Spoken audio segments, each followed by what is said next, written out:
Alors, nous allons considérer ici le dictionnaire Noah Webster pour considérer la définition de personne, parce que beaucoup n'ont pas compris la définition de personne.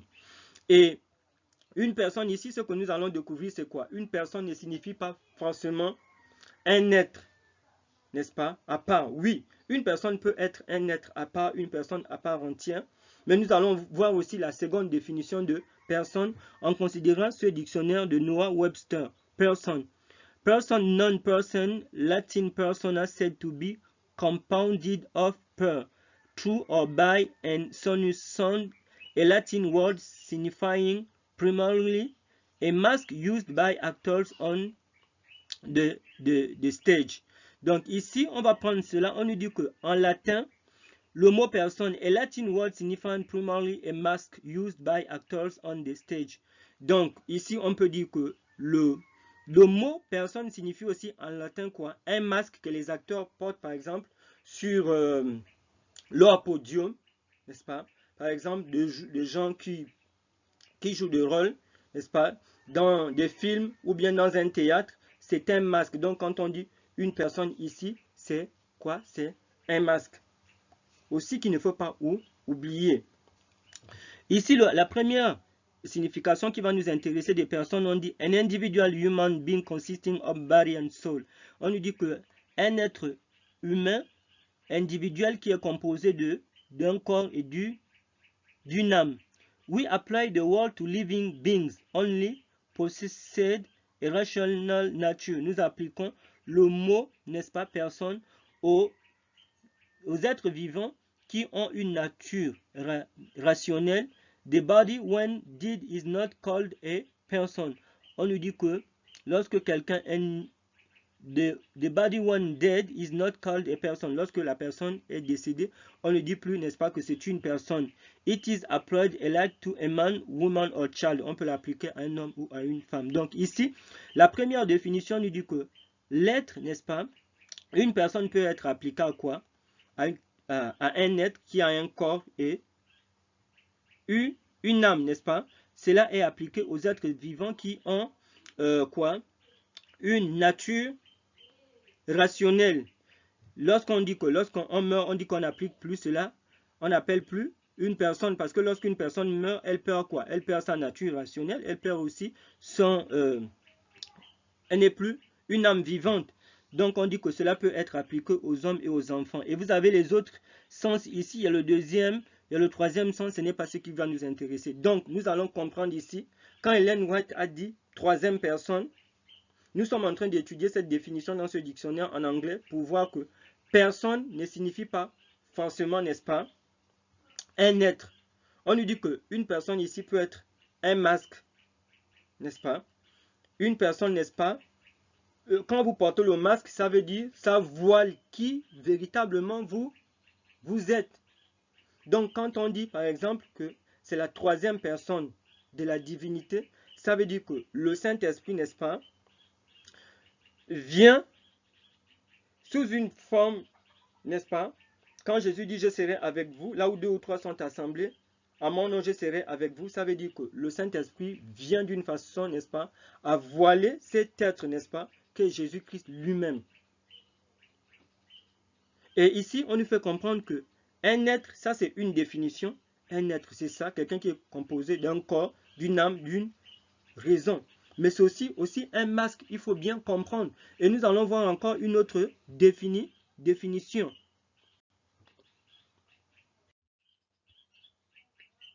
Alors, I saw a throne, and upon it sat the Father and the Son. Ellen White écrit ici qu'elle a vu un trône, et sur ce trône étaient assis le Père et le Fils. I gazed on Jesus' countenance and admired his lovely person. Elle était en train de regarder, n'est-ce pas? Comment on va dire ça? Elle admirait, n'est-ce pas? La personne de Jésus. The Father's person, I could not behold, for a cloud of glorious light covered him. Et elle dit ici, la personne du Père, je ne pouvais pas la voir parce qu'un nuage glorieux, n'est-ce pas, le couvrait. Alors, il faut ici comprendre ici que Ellen White dit qu'elle a vu un trône. Et sur ce trône était assis le Père et le Fils. Ok, Ellen White n'a pas vu un troisième être. Il faut qu'on soit d'accord. Ceux-là qui disent qu'ils croient, n'est-ce pas, aux écrits d'Ellen White ou bien à son inspiration, voilà ce qu'Ellen White a écrit. Et Ellen White a contemplé, n'est-ce pas, la personne de Jésus. Mais elle dit que la personne du Père, the Father's person, I could not behold. Elle ne pouvait pas voir la personne du Père. Ici, Ellen White est en train de nous faire comprendre que Dieu est un être, n'est-ce pas, qui a un corps. Et elle a dit qu'on ne pouvait pas voir la personne. For a cloud of glorious light covered him. Parce qu'il y avait un nuage de gloire qui le couvrait. I asked Jesus if his father had a form like himself. Et elle dit qu'elle a posé la question à Jésus-Christ pour savoir si le Père avait aussi une forme comme lui. He said he had. Il a dit qu'il a, but I could not behold it. Mais elle ne pouvait pas voir cette forme. For he said, if you should once behold the glory of his person, you would cease to exist. Et Jésus-Christ va répondre à Ellen White que si tu contemples la gloire de sa personne, tu cesseras d'exister. EW 54, paragraphe 2. Ici, c'est pour nous dire que EW, ici, c'est Early Writings. Ici, ce sont les premiers écrits en français d'Ellen White. Il faut bien suivre. Donc, il y a d'autres qui disent que non, Ellen White a évolué, elle a changé, qui utilisent le désir des âges, c'est simplement pour séduire, c'est pour mentir les gens. Ici, Ellen White elle-même, elle dit dans les premiers écrits qu'elle a vu le Père, elle a vu Jésus-Christ qui était un être comme on a vu une personne, avec le corps, avec une âme, n'est-ce pas, qui était assis. Et elle a vu, elle dit que elle a même posé la question à Jésus-Christ, mais elle dit que la personne du Père, elle ne pouvait pas voir. Il était couvert par un nuage de gloire. Et Jésus-Christ va lui dire que si tu vois la personne du Père, si tu vois, n'est-ce pas, l'être, parce que le Père ici, il y a des gens qui pensent que Dieu est seulement esprit, mais dans Daniel 7 nous dit que l'ancien des jours s'est assis sur un trône. Un esprit ne peut pas s'asseoir sur un trône. Un esprit n'a pas un corps matériel qu'on peut toucher. Dieu est esprit, c'est vrai, mais Dieu aussi a un corps. Et beaucoup ne le comprennent pas. C'est ce qu'Ellen White explique ici, que Dieu est esprit, mais Dieu aussi a un corps. Tout comme nous, Dieu nous a créés. Mais la différence, c'est que l'esprit de Dieu est omniprésent. Dieu peut être partout par son esprit, mais il a un corps. Donc ici, Jésus-Christ lui explique dans Premiers Écrits que quelqu'un ne peut pas voir la personne de Dieu. Le Père est vivre, il cesse d'exister. Ici encore, Ellen White ne nous dit pas qu'il y a un troisième être. Il y a une troisième personne qui s'appelle Dieu le Saint-Esprit. Elle nous l'aurait dit dans les premiers écrits. Ici, nous nous en tenons à ces écrits. Alors que le Jerry Moon, l'Institut biblique adventiste, dit qu'il y a un troisième être qu'il faut adorer. Et ça, c'est la Trinité, n'est-ce pas? Ici, Ellen White ne nous montre pas qu'il y a une Trinité. Ça, c'est les premiers écrits. Donc, quand vous voulez vous baser, vous discutez, n'est-ce pas, dans cette organisation avec ces pasteurs, que ce soit qui viennent vous confronter, si vous êtes un adventiste du 7e jour ou pas, qu'est-ce qui peut vous amener à dire, n'est-ce pas, que Ellen White ne croyait pas à la Trinité ou bien elle est devenue trinitaire? C'est en vous basant sur ces écrits. Ce n'est pas sur ce que les gens disent, quel que soit leur diplôme, quel que soit leur niveau dans l'église. Voilà ce que Ellen White enseigne ici. Avec Ellen White, il n'y a pas de Trinité. Il n'y a que deux êtres, il n'y a que deux personnes. Il y a le Père et son Fils qu'elle a vu.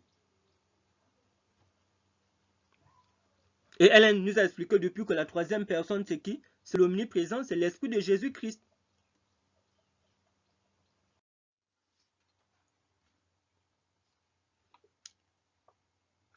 Okay, here we have the following definition of a person. Ici, nous avons la suite de notre définition de la personne. Comme nous avons vu tout à l'heure avec Noah Webster, nous avons vu la première définition de la personne qui signifiait un être, une personne, n'est-ce pas, avec un être constitué de l'esprit, n'est-ce pas, une âme vivante. La première définition que nous avons vue. Et ici, nous allons prendre aussi parmi tant de définitions, nous allons choisir la 6e définition ici, qui sera pour nous la 2e définition qui nous intéresse dans notre présentation. C'est ce qu'on, ici, ils appellent en anglais ici, character of office. Character of office. How different is the same man from himself as he sustains the person of a magistrate and that of a friend. Donc, ici, on nous a dit comment, n'est-ce pas, est différent, n'est-ce pas, la même personne qui, à la fois, remplit, n'est-ce pas, le rôle, n'est-ce pas, par exemple, ou bien remplit sa fonction de magistrat, et en même temps aussi remplit sa fonction d'ami. Ici, vous prenez un être, n'est-ce pas, une personne, mais on voit bien que cette personne, à la maison, n'est-ce pas, ou bien au quartier, il peut être votre ami. Cet être-là, par exemple, vous-même essayez de voir cela, c'est votre ami au quartier. Mais à son travail, n'est-ce pas, c'est un magistrat. Donc, on voit bien qu'il joue ici ces deux rôles-là. C'est la même personne, mais selon qu'elle sera avec votre ami, elle aura un certain langage, elle aura certaines émotions, certains traits de caractère, n'est-ce pas, dans votre relation d'amitié avec cette personne. Alors que lorsque elle sera dans son poste de travail, par exemple, si c'est un magistrat au tribunal, dans l'exercice de ses fonctions, vous voyez dans le cadre de l'application, par exemple, de la loi, des jugements et de tout ce qu'il y a, il va avoir aussi certaines émotions, un certain langage et d'autres traits de caractère lorsqu'il est dans son bureau dans l'exercice de ses fonctions. Mais pourtant, c'est la même personne. Donc ici, c'est pour revenir à cette définition de character of office. Donc ici, c'est pour nous expliquer, n'est-ce pas, comme nous avons vu avec Ellen White depuis, elle nous a fait comprendre que le Saint-Esprit, n'est-ce pas, c'est l'omniprésence de l'Esprit de Jésus-Christ. C'est l'âme de sa vie, comme pour utiliser ces termes. Et elle exclut ici que le Saint-Esprit soit un troisième être, n'est-ce pas, différent du Père et du Fils. C'est une personne et elle est en train de nous expliquer ici, avec cette définition, nous comprenons personne. Donc personne, ça ne veut pas forcément être un être, n'est-ce pas, constitué d'âme, d'esprit, n'est-ce pas, de corps. Encore que l'esprit, c'est quoi? C'est le souffle de vie, n'est-ce pas, que Dieu nous donne. C'est le souffle de vie. On a dit Dieu a soufflé dans les narines d'Adam et Ève. Donc ici, elle nous donne, avec Webster, ici, nous découvrons la seconde. Nous prenons cette définition qui signifie caractère office. Vous pouvez être le même être, mais jouer de rôle. C'est à cause de ça que lorsque, dans Jean chapitre 14, Jésus a dit aux disciples qu'ils devaient revenir. Eux, ils ne pouvaient pas comprendre parce qu'ils étaient habitués à voir Jésus, n'est-ce pas, un être, n'est-ce pas, avec la chair, avec le corps, n'est-ce pas. Et quand Jésus leur dit qu'il va revenir, eux, ils ne vont pas le voir, ils avaient du mal, pour le, n'est-ce pas, de comprendre. Donc, caractère office ici nous aide à comprendre que nous pouvons être un être et jouer un, deux ou trois rôles, bien que étant nous-mêmes. Donc, comme pour dire que le Saint-Esprit, c'est Jésus-Christ, mais c'est, n'est-ce pas, sous sa personne divine. Alors, quand nous prenons caractère office ici, quand on essaie de voir un peu la définition en français des caractères office, on essaie un peu de faire le tour. Ça signifie, n'est-ce pas, on a vu aussi que personne, ça signifiait quoi? Un masque. Quand quelqu'un est sur, par exemple, la scène, le podium, dans un film ou un théâtre, il essaie, n'est-ce pas, d'incarner la personnalité qu'on lui demande, bien qu'étant lui-même, il joue un rôle dans le film. Il peut jouer un rôle ou plusieurs rôles dans le film. Donc, personne aussi, ça signifie quoi? Un masque. Et ici, caractère office, en français, on peut dire que c'est le personnage ou bien aussi, c'est la personnalité que l'on revêt pour remplir une mission. Comme on a parlé de votre ami, qui au quartier, c'est votre ami. Mais dans son lieu de travail, c'est un magistrat, ou bien à la maison, c'est un père, ou bien c'est un mari. Il remplit toutes ces fonctions. Donc, c'est le personnage ou la personnalité que l'on revêt pour remplir une mission, un ministère, pour apporter une aide, une assistance. Donc, cela nous aide à comprendre quand on dit que le Saint-Esprit, n'est-ce pas, c'est la troisième personne, c'est la troisième personne de la divinité, comme elle a dit, n'est-ce pas, le trio, ça veut dire que le Saint-Esprit, n'est-ce pas, est une personne divine. C'est l'Esprit de Christ. Donc le personnage, la personnalité que l'on revêt pour remplir une mission, un ministère, pour apporter une aide, une assistance. Cela implique des actions, des réactions morales, éthiques qui représentent un être ou une personne. Donc le Saint-Esprit, quand il vient, n'est-ce pas, il a quoi? On a dit qu'il enseigne, il instruit, n'est-ce pas? Il peut être attristé. Donc, il vient avec la personnalité, n'est-ce pas, de Christ pour remplir ce travail. Il nous convainc, tout comme quand Jésus-Christ lui-même était sur la terre. Quand il prêchait, c'était pour nous convaincre. Il pouvait reprendre, n'est-ce pas? Il pouvait conseiller. Et Christ, on a dit qu'il aime le pécheur, mais il déteste le péché. Donc le Saint-Esprit vient faire ce travail. Donc voilà ici la définition de caractère office. C'est le personnage, on peut dire le personnage ou la personnalité que l'on revêt pour remplir une mission. Donc un ministère pour apporter une aide, une assistance. Cela implique des actions, des réactions morales, éthiques qui représentent un être ou bien une personne. Donc voilà ici, personne, ça ne signifie pas forcément un être, n'est-ce pas? Un être, n'est-ce pas, à part, n'est-ce pas, entier. Donc la personne ici, quand on parle de personne ici dans le cas de caractère office, c'est votre personnalité. C'est votre personnage quand vous devez, pour remplir, parce que comme on a dit, le ministère, apporter de l'aide, une assistance, ainsi de suite, jouer une mission. Donc, c'est cela, n'est-ce pas, quand elle parle de personne concernant le Saint-Esprit. C'est Christ, mais Christ qui vient sous la forme du Saint-Esprit, caractère office, et non un être qui est séparé, différent du Père et du Fils, comme la Trinité enseigne, et que l'on peut adorer, n'est-ce pas, cet être. Donc vous avez d'autres définitions, et ce sont ces deux définitions, la définition 1 et la définition 6, et la définition 6 ici que nous allons prendre comme étant la deuxième définition dans notre présentation qui nous permet de comprendre ce que personne signifie. Donc, c'est cela, caractère office. C'est Jésus-Christ toujours, mais qui vient sous la forme de la personne divine.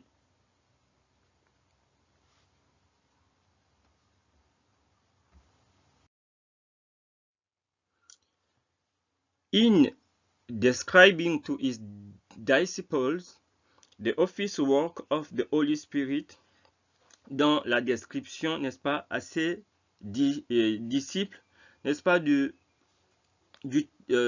office work, n'est-ce pas, du travail, du rôle que le Saint-Esprit devait jouer, comme nous avons vu tout à l'heure, n'est-ce pas? Voilà pourquoi on a étudié caractère office. Donc elle utilise ici que le travail que le Saint-Esprit sera en train de faire, ce serait un travail de représentativité, de personnalité ou comme nous avons vu des personnages que le Saint-Esprit devait prendre pour jouer le rôle, comme on a vu cet homme qui est un magistrat, qui est un ami ou bien un mari, la même personne qui joue le même rôle, donc lui-même.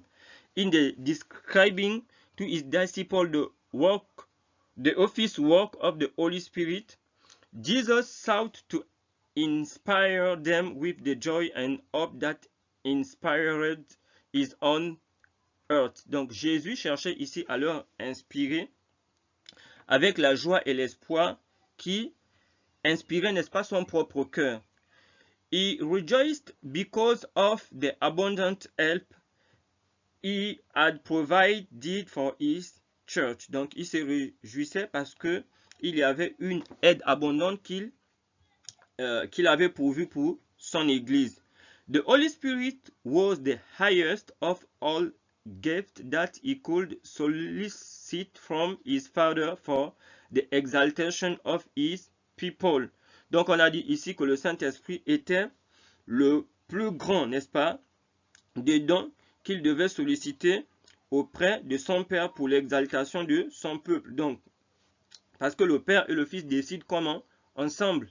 Et le Saint-Esprit, l'omniprésence, l'âme de la vie de Jésus-Christ, ne pouvait pas venir, n'est-ce pas?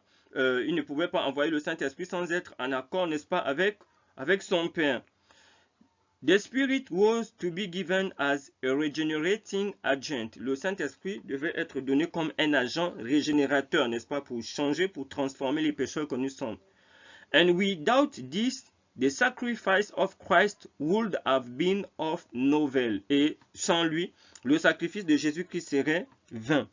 The power of evil had been strengthening for centuries. Parce que le pouvoir du mal avait été, n'est-ce pas, renforcé, ancré durant des siècles. Il fallait le Saint-Esprit pour détruire ce pouvoir du mal en nous. And the submission of men to this satanic captivity was amazing. Et notre soumission, n'est-ce pas, à cette captivité diabolique en tant que pécheur était étonnante. Il fallait le Saint-Esprit. Donc ici, Ellen White, n'est-ce pas, utilise, comme nous avons vu avec Noah Webster, la définition 1 et la définition 6 que nous avons considéré, la deuxième définition, parce que ici elle utilise le même terme, n'est-ce pas, office work of the Holy Spirit, pour montrer que le Saint-Esprit, n'est-ce pas, était venu faire ce travail-là, n'est-ce pas, de représentativité de qui? De Jésus-Christ. Ce n'était pas un autre être différent de lui, comme nous avons vu, des caractères office. Voilà pourquoi ici en anglais elle utilise the office work of the Holy Spirit, parce que en anglais les termes sont parfois, disons, c'est plus concis, c'est plus précis que lorsque, n'est-ce pas, en français. Donc elle a utilisé le terme de office work of the Holy Spirit. La personnalité, la représentativité de Jésus-Christ, n'est-ce pas? Jésus-Christ lui-même qui vient sous la forme de l'Esprit. On a dit c'était la personnalité, le caractère que l'on revêt pour accomplir quoi? Pour accomplir une mission, apporter de l'aide, une assistance. Et ici, Ellen White a utilisé ce terme ici de office work of the Holy Spirit. C'est un travail de représentativité, n'est-ce pas? Et le Saint-Esprit est venu avec sa puissance, avec sa force, avec la personnalité de Christ. Donc ce n'est pas ici.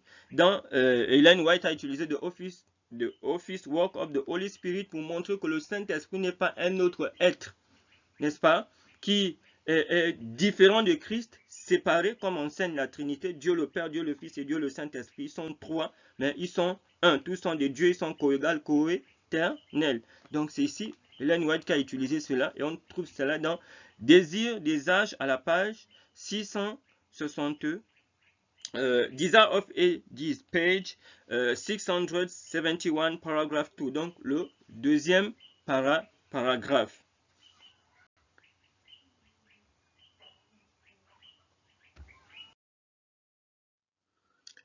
While Jesus ministers in the sanctuary above, pendant que Jésus-Christ officie dans le sanctuaire céleste, he is still by his spirit the minister of the church on earth.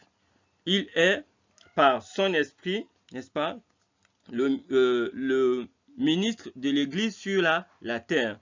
Donc ici, Ellen White nous fait comprendre que Jésus-Christ, à cause de cela que nous avons parlé des caractères office, the office work of the Holy Spirit. Ici, elle montre que le Saint-Esprit, n'est-ce pas, c'est l'esprit de Christ. C'est Christ qui revient sous la forme de son esprit. Donc, c'est Christ qui travaille, n'est-ce pas, en tant qu'être qui officie dans le sanctuaire céleste, mais c'est Christ aussi en tant par son esprit, n'est-ce pas, qui officie sur la terre dans son église. Donc, ce n'est pas deux êtres ici qui sont différents comme nous fait comprendre quoi? La Trinité. Is withdrawn from the eyes of the saints. En tout cas, il est ravi à nos yeux. But his parting promise is fulfilled. Mais l'accomplissement de l'effusion de l'accomplissement de sa promesse est accompli. Lo, I'm with you always. Je serai avec vous toujours, even into the end of the world, jusqu'à la fin du monde. C'est Matthieu chapitre 28 au verset 20, je crois, la version King James.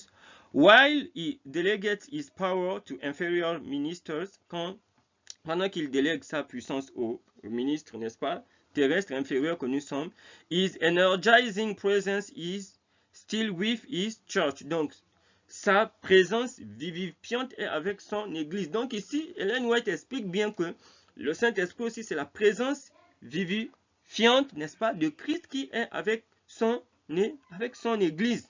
n'est-ce pas? Et ici, Desire of Ages, page 166, paragraphe 2. Donc ici, nous voyons que dans Désir des âges, à la page 166, au paragraphe 2, elle explique bien qui est le Saint-Esprit. C'est la présence vivifiante, n'est-ce pas, de Christ qui est avec son Église. C'est lui-même, c'est Jésus-Christ qui officie dans le sanctuaire céleste en tant qu'être, avec son corps, son âme, son corps physique, n'est-ce pas, mais aussi par son esprit, n'est-ce pas, il officie aussi sur la terre. Et c'est ainsi qu'il devait être avec nous. Donc, ici, Matthieu chapitre 28 au verset 20, Ellen White explique que ce n'est pas un autre être comme la Trinité l'enseigne. Donc, la Trinité, n'est-ce pas, Ellen White ne croyait pas en la Trinité. Et ici, nous allons essayer de lire, parce qu'on nous dit que Desire of Ages a été écrit par Ellen White en 1898, n'est-ce pas, 98. Mais avant Desire of Ages, et vous devez savoir, pour ceux qui lisent en français, que c'est de Desire of Ages qui a été traduit en Jésus-Christ. Mais bien avant cela, en 1888, en 1888, elle a écrit le livre que l'on appelle, n'est-ce pas, la tragédie des siècles, ou bien le conflit entre Christ et Satan. Et elle a écrit la tragédie des siècles en 1888. En 1888, et nous allons lire un passage de la tragédie des siècles pour voir que Ellen White ne croyait pas en trois êtres, ou bien trois dieux. Hein? Ici, elle écrit, Christ, la parole, l'unique engendré de Dieu, était un avec le Père éternel. Here we are reading one passage of the great controversy who was writing by Ellen White at 1888, and this passage says, Christ, the world, the only begotten of God, was one with the eternal Father, un par sa nature, par son caractère et dans ses desseins, one by his nature, by his character, and in all his purposes. Le seul être dans tout l'univers qui pouvait entrer dans tous les conseils et tous les plans de Dieu. The only being in all the universe which can enter into the counsels and all the purposes of God. Et ici, Ellen White dit quoi? Que Christ, n'est-ce pas, la parole de Dieu, l'unique engendré, était le seul être dans l'univers. Quand elle dit ici le seul être, elle exclut, n'est-ce pas? Pour ceux-là qui disent qu'il y a trois êtres, il y a Dieu le Père, Dieu le Fils et Dieu le Saint-Esprit, Ellen White ne croyait pas en cela. Elle dit que c'était le seul être. Hormis le Père, Christ est le deuxième, était l'autre être dans l'univers qui pouvait entrer dans tous les conseils et dans tous les plans de Dieu. And the page, the reference of this quotation is in the great controversy between Christ and Satan, or the great controversy, page 536, paragraph 1. Et la référence de ce passage, c'est la page 536 qu'on appelle en français la tragédie des siècles, ou de Great Controversy en anglais, au paragraphe 1, je reprends la lecture. Christ, la parole, I read again in French. Christ, la parole, l'unique engendré de Dieu, était un avec le Père éternel, un par sa nature, par son caractère et dans ses desseins. Le seul être dans tout l'univers qui pouvait entrer dans tous les conseils et tous les plans de Dieu. La tragédie des siècles, à la page 536, au paragraphe 1. Donc on voit bien ici qu'elle montre qu'ils sont un dans leur caractère, dans la nature, dans les desseins. Mais c'est deux êtres. Alors que la Trinité enseigne que il y a Dieu le Père, Dieu le Fils et Dieu le Saint-Esprit sont un, ils forment, n'est-ce pas, un Dieu hein, qui est comme les siamois. Vous pouvez regarder les représentations, ainsi de suite, qui se font. Alors que c'est faux, ce n'est pas le même Dieu. Quand vous avez trois êtres, Dieu le Père, Dieu le Fils et Dieu le Saint-Esprit, qui sont séparés, qui sont coégales, coéternels, coexistants, de l'éternité, depuis l'éternité passée jusque dans l'éternité future, alors que même Apocalypse ne nous parle pas de cela, ils forment un Dieu. Et Ellen White qui vous dit qu'il y a un Dieu, le Père, qui a son Fils, et le Saint-Esprit, c'est l'omniprésence de l'Esprit, ou l'âme de la vie de Christ, ou bien sa présence vivifiante. Et ce n'est pas le même Dieu que l'on adore. Ce n'est pas le même Dieu. Et Christ a dit dans Jean chapitre 17 que la vie éternelle, c'est de connaître Dieu. Parce que le contraire de ne pas connaître ce Dieu de la Bible, c'est quoi? C'est la mort éternelle. Et c'est un sujet capital. Parce qu'il y a des gens qui vont vous dire que ce n'est pas un sujet capital. Ce n'est pas un sujet capital. Quel est le Dieu que tu adores? Donc on peut aller dans n'importe quelle église, on peut croire à n'importe quel enseignement, mais ce n'est pas ce que la Bible dit. La Bible nous parle de ce Dieu et ici Ellen White nous explique bien. Elle nous a bien dit qui est le Saint-Esprit. Et la Trinité aussi nous dit qui est le Saint-Esprit. La Trinité nous dit qui est le Fils de Dieu et nous dit que c'est une métaphore. En réalité, ils sont tous des dieux, mais il y a un Dieu. Et ce n'est pas ici ce que Ellen White nous enseigne. Donc nous-mêmes, nous devons lire les écrits de prophétie de nous-mêmes. Ne pas laisser quelqu'un lire à notre place ou bien nous dire à notre place si nous n'avons pas compris. Nous-mêmes, nous devons vérifier, nous devons lire. Et voilà ici, c'est le désir des anges.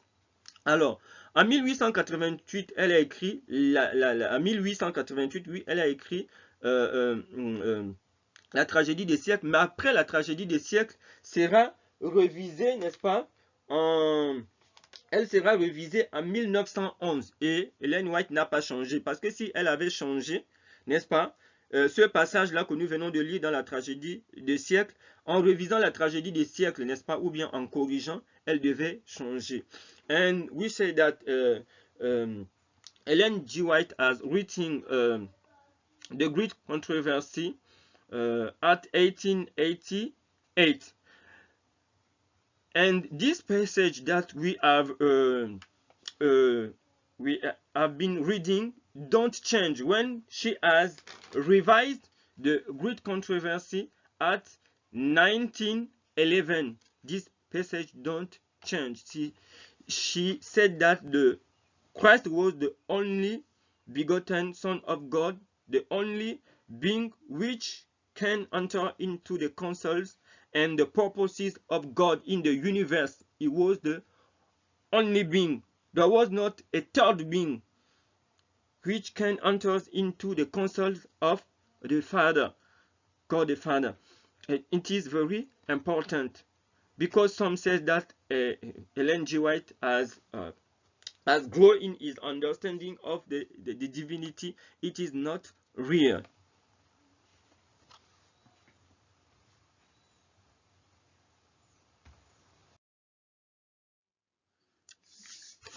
Sin could be resisted and overcome only through the mighty agency of the third person of the Godhead. Le péché ne pourrait être résisté et vaincu seulement qu'à travers l'agent puissant de la troisième personne de la divinité. Alors, donc, Ellen White nous a déjà expliqué l'agent puissant de la troisième personne de la divinité. Et c'est ici que les Jerry Moon, ils sont nombreux, nous allons les voir au cours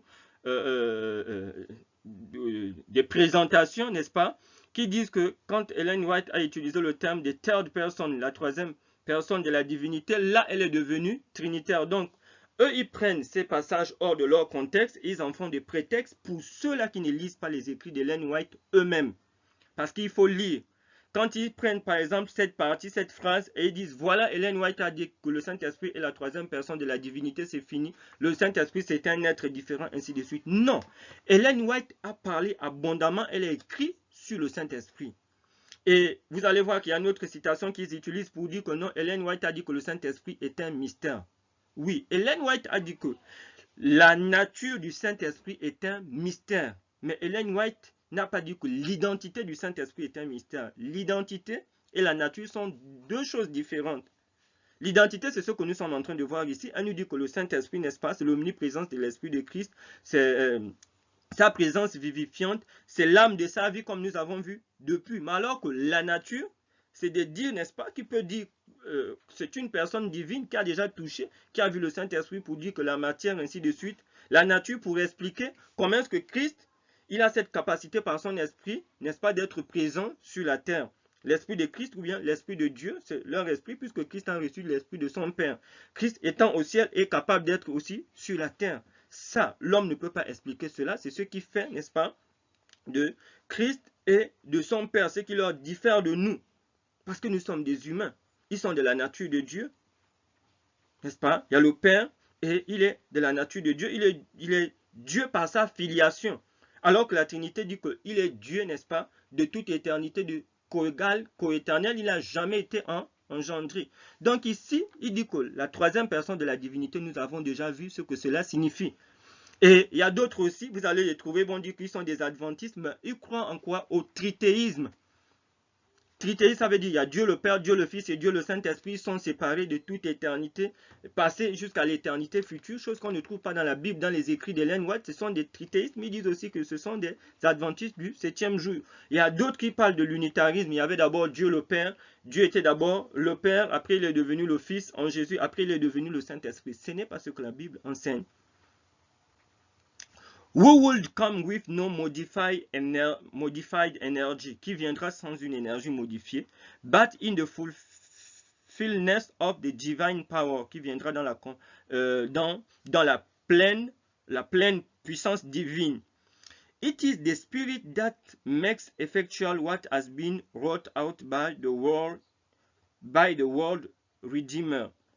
C'est le Saint-Esprit qui devait accomplir, n'est-ce pas, rendre effectif ce travail, n'est-ce pas, qui avait été accompli par le Rédempteur du monde. It is by the Spirit that the earth is made pure. Donc ici, c'est au travers du Saint-Esprit que le cœur est rendu pur. Donc, si vous n'avez pas le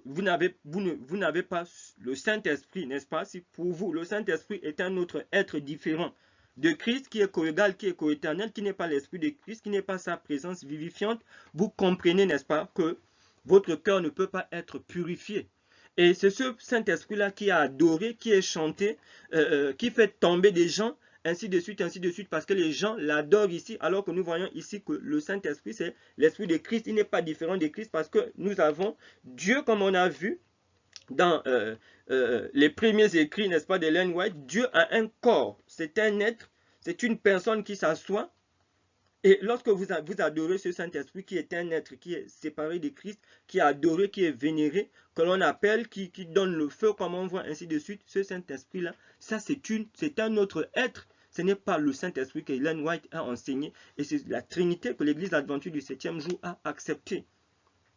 Et c'est ce Saint-Esprit-là, n'est-ce pas, que l'on écoute partout. Quelle est l'identité de ce Saint-Esprit, n'est-ce pas, qui est en vogue? Through the Spirit, the believers become a partaker of the divine nature. Au travers du Saint-Esprit, le croyant devient, comment dire ça, a partaker of the divine nature, devient participant de la nature divine. Christ has given his spirit as a divine power to overcome all hereditary. On dit que Christ a donné son esprit comme une puissance divine pour vaincre. On a dit comme une puissance divine pour vaincre toute l'hérédité and cultivated tendencies of evil, et de vaincre aussi toutes les tendances au mal que nous avons développées ou bien que nous avons cultivées.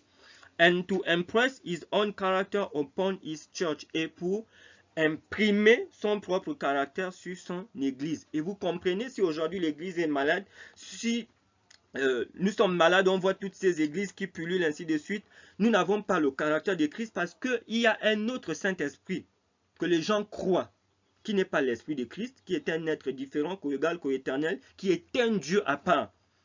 Et à partir de ce moment, si on adore, on croit à cet esprit qu'on adore, que l'on croit, que l'on vénère, l'Église, n'est-ce pas, ne peut pas avoir le caractère de Christ. Et les vies ne peuvent pas changer. Et aujourd'hui, c'est ce Saint-Esprit-là, n'est-ce pas, que l'Église adventiste du 7e jour a accepté. L'Église adventiste du 7e jour croit aujourd'hui à un Saint-Esprit qui n'est pas le Saint-Esprit qu'Ellen White croyait. C'est ce qu'elle est en train de nous faire, que nous sommes en train de découvrir, de voir en lisant ses écrits. Et chacun d'entre vous, n'est-ce pas, ceux qui lisent en anglais, ou bien, je ne sais pas, ont le droit de vérifier cela. Desire of Ages, page 671, paragraphe 2. Donc, c'est là. Et il y a des gens qui prennent des morceaux comme ça, des écrits d'Ellen White, ils sortent du contact, ils disent, voilà, elle a dit la troisième personne de la divinité, le Saint-Esprit, elle est devenue trinitaire. Non, elle explique très bien, quand vous lisez plus bas, elle dit que cette troisième personne, c'est qui? C'est l'Esprit de Christ. Voilà pourquoi ici, c'est mis en rouge. Donc, que personne ne vous dise, n'est-ce pas? On a dit que on a vu avec la tragédie des siècles qu'elle a révisé en 1911, qu'elle a changé en 1911. Elle a repris, elle a toujours confirmé que Christ était le seul être 4 ans, juste 4 ans avant sa mort. Elle a évolué quand? Que la personne puisse vous sortir cela et vous allez même vous constater elle-même qu'elle n'a jamais utilisé le terme Trinité. Ici, nous prenons la définition de la Trinité par rapport à ses enseignements et de montrer, parce que la Trinité enseigne que le Saint-Esprit est un Dieu co-égal, co-éternel, à part, séparé, ou bien le trithéisme. Et nous voyons que ce n'est pas ce que Ellen White a enseigné sur le Saint-Esprit. Elle a enseigné sur l'identité du Saint-Esprit, mais elle a dit que le Saint-Esprit, la nature du Saint-Esprit est un mystère. Et ça, c'est dans le livre Conquérant Pacifique ou bien Act of Apostles. Peut-être par la grâce de Dieu, on pourra lire ce passage. Donc, il y a des gens qui viennent vous balancer comme ça, n'est-ce pas, des citations de Ellen White qui ont été prises en tout, n'est-ce pas, tout azimut. Et les gens aussi qui ne lisent pas croient. Donc, le moment est arrivé pour chacun de pouvoir lire, de pouvoir voir, de pouvoir visiter et de ne pas se laisser, n'est-ce pas, parce que quelqu'un est un pasteur, quelqu'un est un ancien, ou bien c'est un professeur, c'est un érudit, ainsi de suite, qui vient vous dire non. Chacun a le droit de lire et de voir. Et nous voyons ici que Ellen White n'a pas enseigné la Trinité, elle ne croyait pas à la Trinité. Le Saint-Esprit de la Trinité d'aujourd'hui de l'Église adventiste du 7e jour n'est pas le même Saint-Esprit, n'est-ce pas, que Ellen White, n'est-ce pas, a enseigné. Donc, cela devrait être clair dans nos esprits. Ce n'est pas de point de vue que nous donnons, ce n'est pas de débat que nous faisons entre nous. Nous lisons les écrits de prophétie et c'est là devant nous.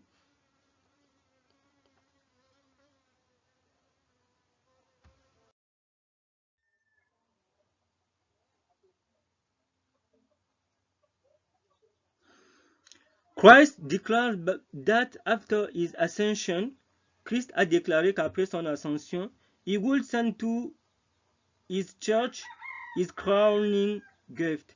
Il a dit qu'il enverra, n'est-ce pas, le couronnement de ses dons. The Comforter, le Consolateur, who was to take his place, qui prendrait sa place. This Comforter is the Holy Spirit, et ce Consolateur est le Saint-Esprit. The soul of his life. Donc ici, Ellen White nous précise encore que Christ avait déclaré que après son ascension, il devrait envoyer à son Église le couronnement de ses dons, qui était le consolateur, who was take his place, qui devait prendre sa place. This comforter is the Holy Spirit. Ce consolateur, c'est le Saint-Esprit. Et elle explique maintenant ici que le Saint-Esprit, the soul of his life. Donc le Saint-Esprit, c'est l'âme de la vie de Christ. Ce n'est pas un autre être, ce n'est pas une troisième personne qui est co-égale, qui est différente, qui doit être adorée et vénérée. Le Saint-Esprit ici fait partie de la vie de Christ. The efficacy of his church, the light and the life of the world, l'efficacité de l'Église, la lumière et la vie du monde. With his spirit, Christ sends a reconciling influence and a power that takes away sin. Donc, avec son esprit, il a envoyé, n'est-ce pas, une influence réconciliante et une puissance qui devait détruire le péché. Ici, vous avez revu un Herald, May 1994, paragraphe 1. Donc ici, on voit bien que Ellen White est décédée en 1915. Ça là, elle a écrit ça en 1904. Donc, quelques années avant sa mort. Elle a dit dans Revue and Herald, un journal célèbre de l'Église adventiste, que le Saint-Esprit c'était l'âme de sa vie. Le Saint-Esprit c'était son esprit. Elle n'a pas dit que c'était un Dieu à part. Donc Ellen White, jusqu'ici en 1904, n'est-ce pas, on ne peut pas soutenir tout ce que nous sommes en train de lire. Ellen White a cru à la Trinité, c'est faux. De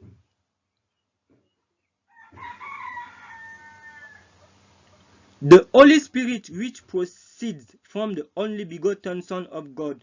Ici, elle dit que le Saint-Esprit qui procède ou bien qui vient du Fils de Dieu bind human agent, body, soul and spirit, n'est-ce pas? C'est saisi de l'être humain, de l'agent humain, corps, âme et esprit, to the perfect divine human nature of Christ, pour l'associer à la nature parfaite divine, la nature divine et humaine de Christ. Donc c'est le Saint-Esprit, n'est-ce pas, qui nous relie, n'est-ce pas, à la nature divine de Jésus-Christ. Et ce Saint-Esprit doit être qui doit être l'Esprit de Christ. Maintenant, si nous croyons à un Saint-Esprit qui est co-égal, qui est co-éternel, nous voyons le danger.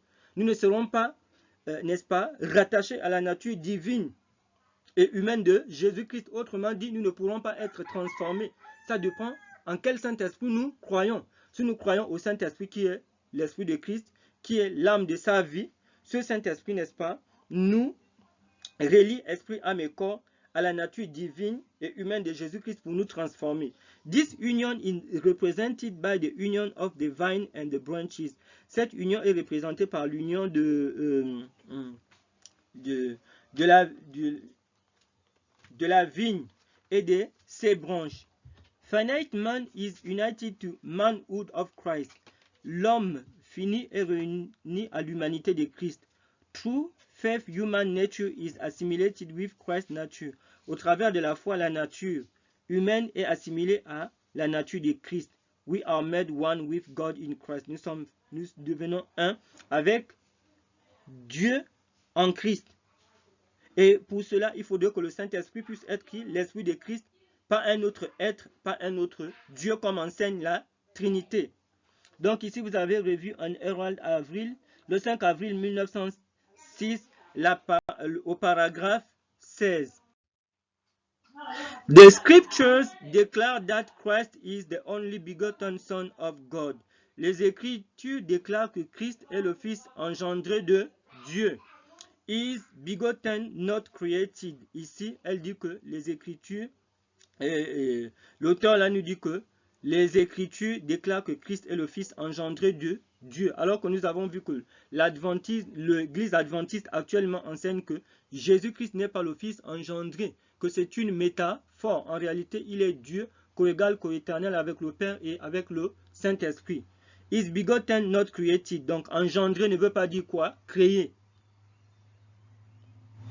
As to when he was begotten, it is not for us to inquire. Et quant à savoir au moment où il a été engendré, ce n'est pas à nous, n'est-ce pas, de connaître cela. Nor could our mind grasp it if we are told. Disons, nos esprits ne peuvent pas, n'est-ce pas, saisir ce temps, n'est-ce pas.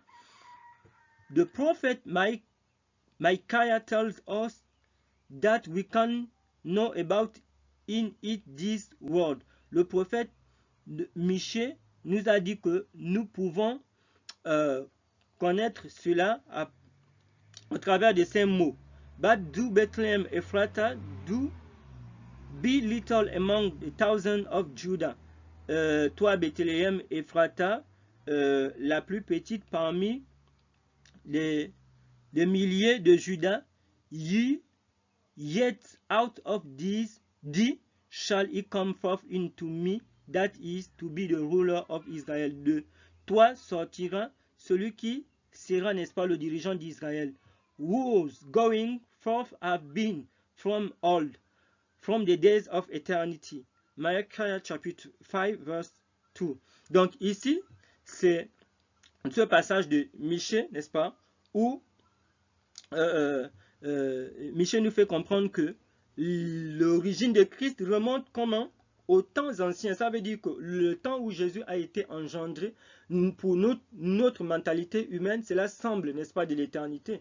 Il est difficile pour certains d'entre nous de remonter leur famille jusqu'à la 10e génération, ou bien même à la 6e génération, à partir de nous, retrouver nos grands-parents jusqu'à la 6e génération. Combien cela est lointain quand le Seigneur Jésus-Christ a été engendré. Donc, c'est ce qu'il est en train d'expliquer ici. C'est tellement lointain que pour nous, cela semble l'éternité. Nous avons du mal à répartir dans notre arbre généalogique jusqu'à la 10e génération ou à la 6e, à la 5e même. C'est très difficile. Donc, ça c'est A.G. Wagner, Christ and His Righteousness, page 21, 1890. Donc, A.G. Wagner ici a soutenu que Jésus-Christ est le Fils engendré du Père.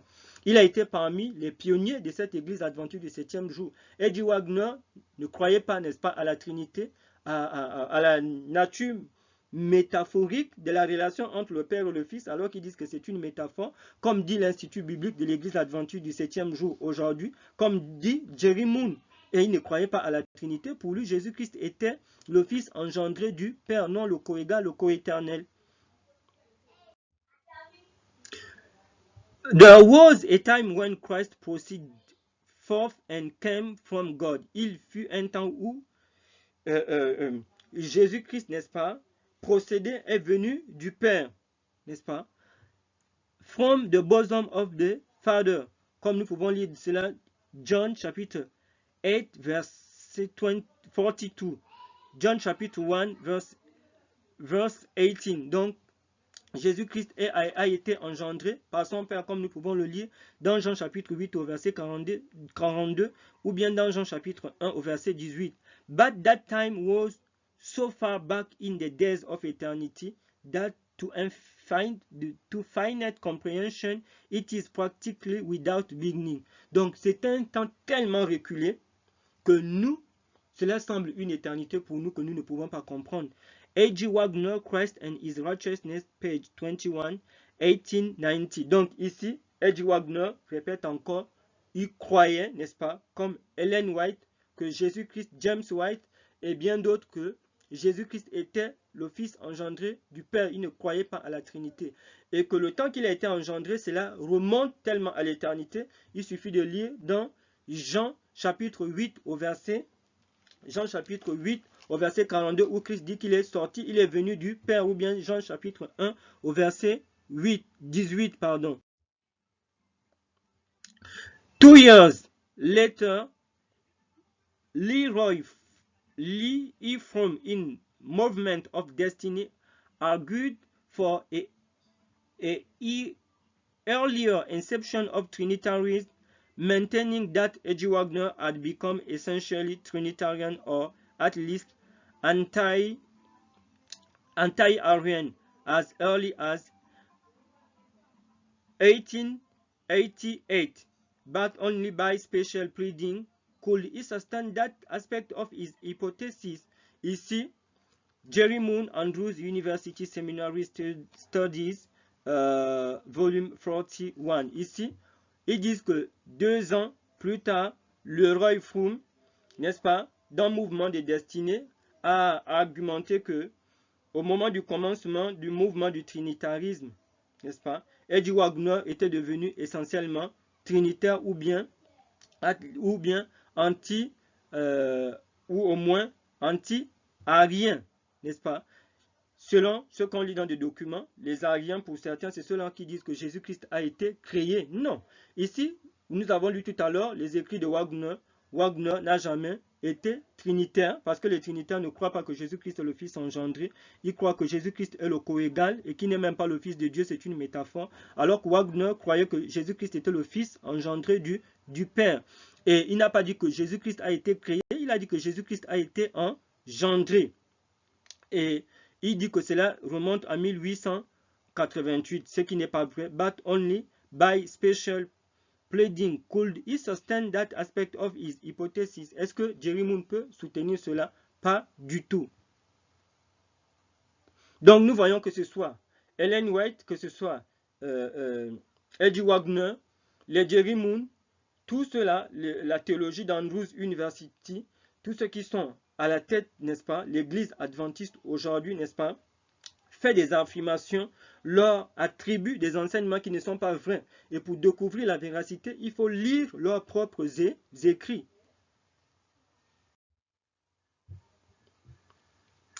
In arguing the perfect equality of the Father and the Son, and the fact that Christ is in very nature God, en argument dans la parfaite,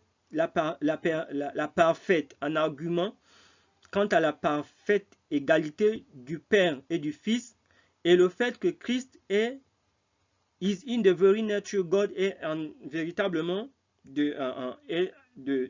en nature Dieu.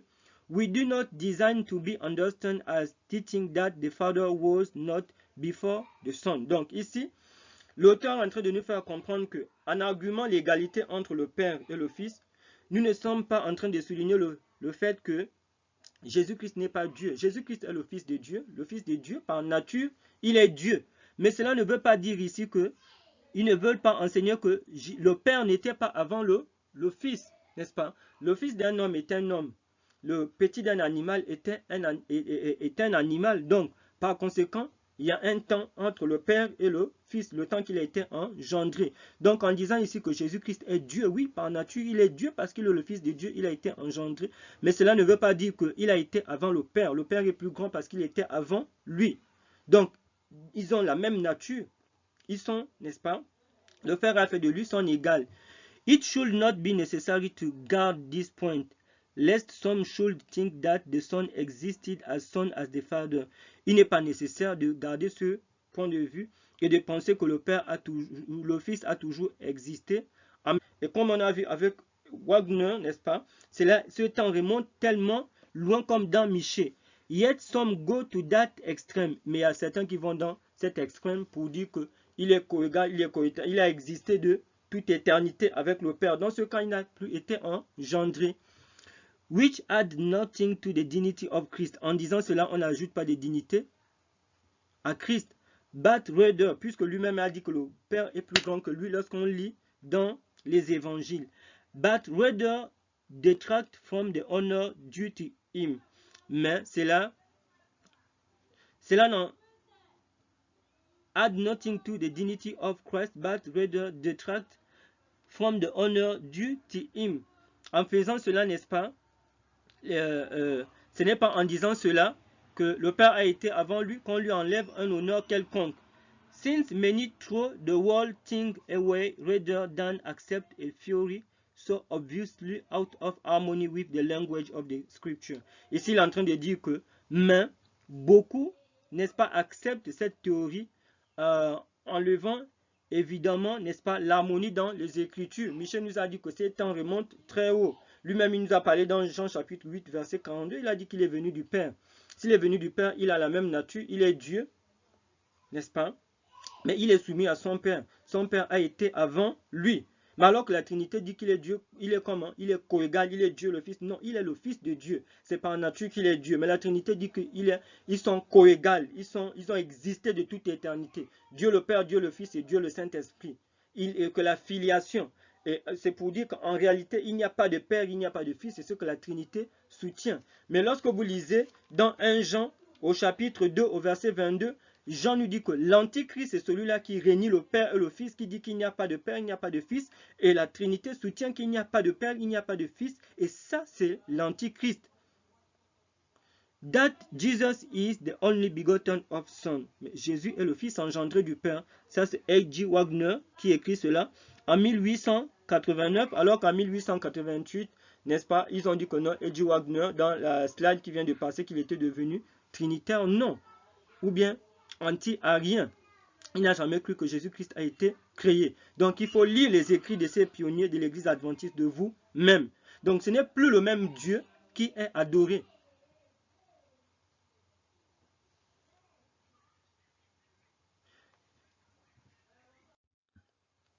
He was begotten, not created. He is of the substance of the Father. Il a été engendré, pas créé. Il est de la même nature que le Père. So that in his very nature is God. Donc dans sa nature, il est Dieu. And since this is so, it pleased the Father that in him should all fullness dwell. Cela a plu au Père qu'en lui demeure toute la plénitude de Dieu. Colossiens chapitre 1 verset 19. Colossians chapitre 1 verse 19. While both are of the same nature, bien que les deux soient de la même nature, the Father is first in point of time. Le Père est le premier en la question du temps. is also greater in that he had no beginning. Et il est aussi grand du fait que lui, il n'a pas de commencement, le Père, while Christ's personality had a beginning. Donc, la personnalité de Christ a un commencement, sinon il ne serait pas engendré. Donc, adorer, quel est le Dieu qui était adoré ici par Wagner, par Ellen White? Ils adoraient un Dieu, le Père, qui avait un Fils, et le Saint-Esprit était l'omniprésence, n'est-ce pas, de l'Esprit de Christ, ou la vie de l'âme de Christ, ou l'Esprit de Christ, ou l'Esprit de Christ et l'Esprit de son Père. Alors que l'Église adventiste actuelle adore un Dieu, mais ce Dieu est composé de 3 personnes. Il y a Dieu le Père, Dieu le Fils et Dieu le Saint-Esprit, que eux ils disent qu'ils sont coégales, coéternels de toute éternité et jusqu'à toute l'éternité. Alors que nous avons vu dans les premiers écrits qu'Ellen White, dans ses premiers écrits, elle avait vu sur le trône le Père et le Fils. Et lorsqu'on lit aussi dans Apocalypse, on voit que les écrits d'Ellen White confirment. Apocalypse ne nous parle pas sur le trône d'un troisième être qui serait Dieu le Saint-Esprit. Donc il faut savoir quel est le Dieu que l'on adore. A liar is one that presents false theories. Un menteur est celui-là qui présente des fausses théories. And doctrine, et de fausses doctrines, de faux enseignements. He who denies the personality of God and of his Son Jesus Christ is denying God and Christ. Celui qui renie la personnalité de Dieu et la personnalité de son Fils Jésus-Christ renie Dieu et Christ. Donc, c'est ce que nous avons vu, que Jean dit dans 1 Jean au chapitre 2, au verset 22, que celui qui renie le Père, celui qui dit qu'il n'y a pas de Père, il n'y a pas de Fils, renie le Père et le Fils. N'est-ce pas? Et ça, c'est Ellen White qui a écrit ça. Donc, si Ellen White avait cru à la Trinité, elle ne devait pas l'écrire. Et celui qui renie le Père et le Fils, c'est qui? C'est l'Antichrist. Et nous savons que la Trinité est la doctrine, n'est-ce pas, fondamentale. C'est le Dieu de Rome, de la papauté. Et cela remonte à Nimrod. Alors, donc, quand Dieu nous demande dans le message des 3 anges, Apocalypse 14, d'adorer celui qui a fait les cieux et la terre, de sortir de Babylone, on ne peut pas être aujourd'hui en train d'adorer le Dieu de Babylone, n'est-ce pas, qu'est la Trinité, que l'Église adventiste du 7e jour, n'est-ce pas, adore actuellement avec ses enseignants, tels que les Jerry Moon et bien d'autres. Donc, Ellen White a dit que celui qui renie, et celui qui renie le Père et le Fils, c'est la Trinité. L'enseignement de la Trinité renie, dit que la relation, la filiation entre le Père et le Fils, quand Jésus, la Bible dit dans Jean 3,16 que Dieu a tant aimé le monde qu'il a donné son Fils unique, on dit que c'est une métaphore, ce n'est pas réel. Ils sont coégales, ils sont coéternels avec le Saint-Esprit qui est un Dieu à part. If that which you have heard from the beginning shall remain in you, si ce que vous avez écouté depuis le début demeure en vous, you also shall continue in the Son et in the Father. Vous allez continuer dans le Père et dans le Fils. Le verset 24. If you continue to believe and obey the truth, you first embrace. Si vous continuez à croire et à obéir à la vérité que vous avez embrassée, premièrement, regarding the personality of the Father and the Son, concernant la personnalité du Père et du Fils, you will be joined together with them in love. Vous allez vous joindre à eux dans l'amour. Donc ici, Ellen White soutient que si vous gardez, n'est-ce pas, si vous continuez à croire et obéir à la vérité que vous avez reçue, n'est-ce pas, premièrement, sur la personnalité du Père et du Fils, à savoir qu'il y a un Père littéral qui a un Fils engendré. Ce n'est pas, ils ne sont pas coégales, ils ne sont pas coéternels, ce n'est pas une métaphore. Elle a dit que vous allez toujours continuer. You will be joined together with them in love. Ici, elle parle de them, elle parle de deux. Et lorsque nous lisons dans 1 Jean au chapitre 1 au verset 3, Jean qui était l'apôtre aimé de Jésus-Christ, 1 Jean chapitre 1 au verset 3, a dit la communion du chrétien, c'est avec le Père et le Fils, et c'est ce que Ellen White a dit ici. Ellen White n'a pas enseigné de communier avec Dieu le Saint-Esprit, un troisième être, ou bien une personne dans le sens qu'on a vu, qui serait un être à part, séparé du Père et du Fils. Donc que ce soit l'unitarisme, un Dieu qui était le Père, qui est devenu le Fils, qui est devenu le Saint-Esprit dans notre temps, le trithéisme, Dieu le Père, Dieu le Fils et Dieu le Saint-Esprit, les trois séparés, ou Dieu le Père, Dieu le Fils et le Saint-Esprit qui forment un Dieu. Tout ça là, ce sont des fausses théories que la Bible n'enseigne pas et que les pionniers adventistes aussi n'ont pas enseigné, au nom desquels Ellen White. You will be joined together with them in love. There will be sin that union with Christ prayed just before his trial and crucifixion. Elle dit que c'est pour cette union que Jésus-Christ a prié, cette union d'être un. Les chrétiens devaient être un, n'est-ce pas, en étant dans l'amour avec le Père et avec le Fils. Donc dans Jean 17, elle n'a pas prié, n'est-ce pas? Jésus n'a pas prié pour l'union, pour que les chrétiens soient unis en adorant Dieu le Père, Dieu le Fils et Dieu le Saint-Esprit, n'est-ce pas? Et ici, nous avons ici, je crois, manuscrit selected MS 20, 23, 19. Le menteur, c'est celui-là qui enseigne des fausses théories et des fausses doctrines. Ellen White a enseigné aussi, comme dans 1 Jean chapitre 1, au verset 3, que la communion du chrétien, c'est avec le Père et avec le Fils. Ce n'est pas un troisième être.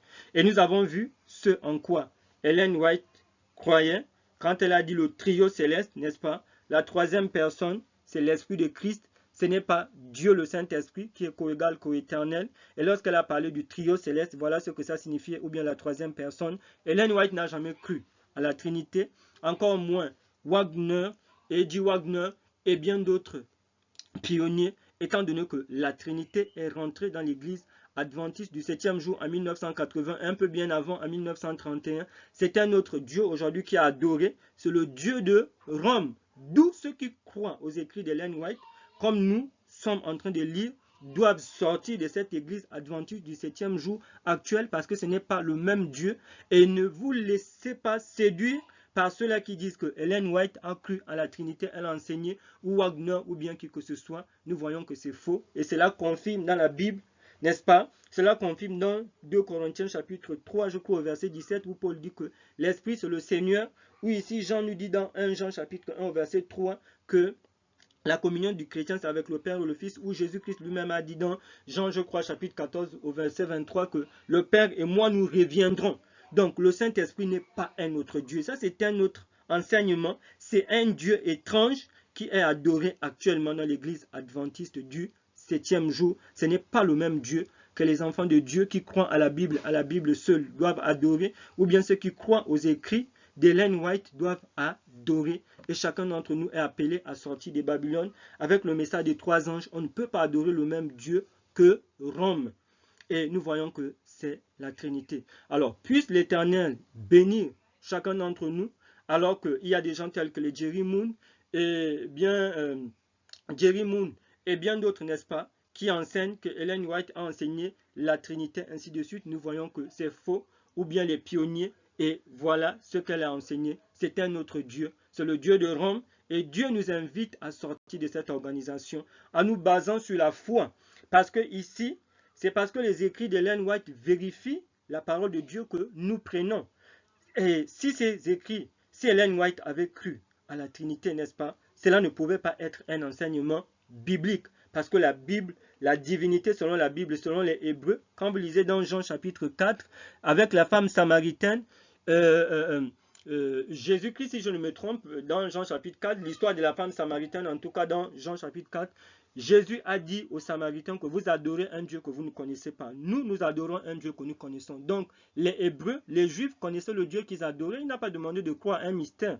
Alors que Rome dit que la Trinité est un mystère. Les Hébreux ne croyaient pas à un mystère. Dans Jean chapitre 17 au verset 3, Jean a dit que, n'est-ce pas, la vie éternelle, c'est de connaître toi le seul vrai Dieu. Donc, Dieu ne demande pas aux chrétiens, fût-il aux adventistes du 7e jour, de croire à un Dieu mystérieux. Mais pourtant, aujourd'hui, c'est le Dieu qu'ils adorent, le Dieu qui sont... On baptise les gens. Si tu n'acceptes pas la Trinité, on ne peut pas te baptiser. Et les cas des baptêmes, il y a cette croyance-là, la Trinité, que les pionniers n'ont jamais cru. Donc, nous voyons que le Dieu de Rome est rentré dans cette organisation. Et il faut sortir de cette adoration alors que Jésus revient. Et nous voyons